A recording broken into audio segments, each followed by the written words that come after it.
Uno de los conceptos que vamos a charlar este sábado es que la salud no se puede dividir, Carlos, en salud física y salud mental.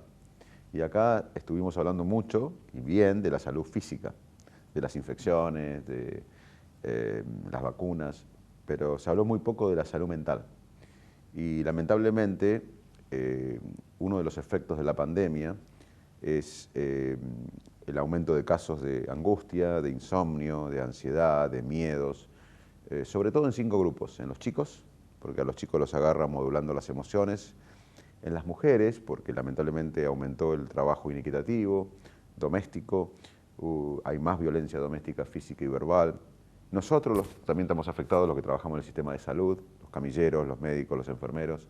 También los ancianos, porque antes de la pandemia ya había una epidemia de soledad que se ha profundizado.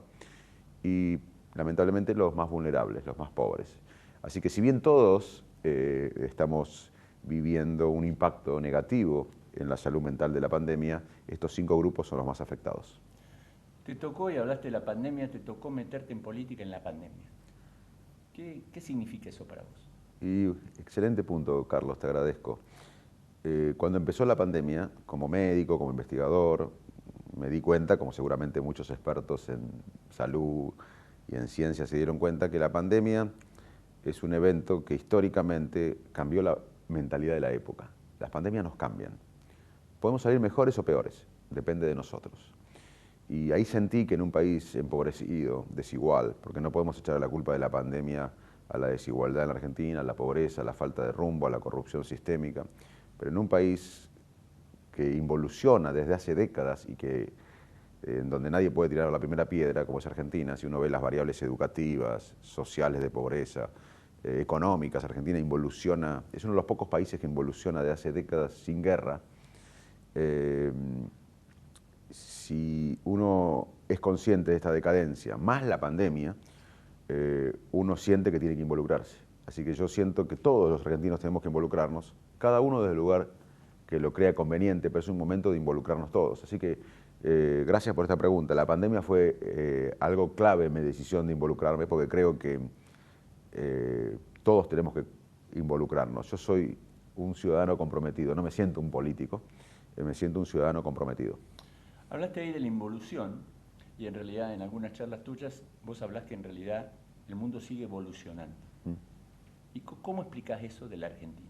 El mundo sigue evolucionando y la Argentina está involucionando.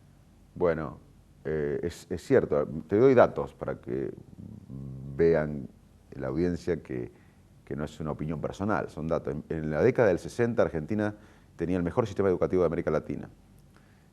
Años antes habíamos dado 3 premios Nobel en ciencia, ni España tiene 3 premios Nobel en ciencia. Hoy miramos a los vecinos en temas educativos con envidia y no aceptamos que nos evalúen a los alumnos con las pruebas PISA, porque seguramente darían mal. Y en un mundo donde la educación es la economía. Hoy la economía del siglo XXI es el conocimiento, es la capacidad que tiene la sociedad de generar valor agregado. Segundo, tengo 53 años, 22 lo viví en contracción económica. Tercer dato de la involución. En el 75 teníamos 5% de pobres, hoy casi la mitad de la población vive en la pobreza. Entonces la Argentina involuciona. Y el mundo evoluciona, uno va a diversos países, incluso países africanos. Yo estuve en Etiopía hace un par de años antes de la pandemia, y obviamente que hay mucha pobreza, mucha desigualdad, muchos problemas, pero están mejor que hace 30 años. Argentina, y ni hablar del mundo desarrollado, que invierte en ciencia, en tecnología, en educación. Y también hemos perdido la capacidad de pensar en grande en la Argentina. Estamos concentrados en el pasado, nos peleamos por tonterías, no por el desarrollo.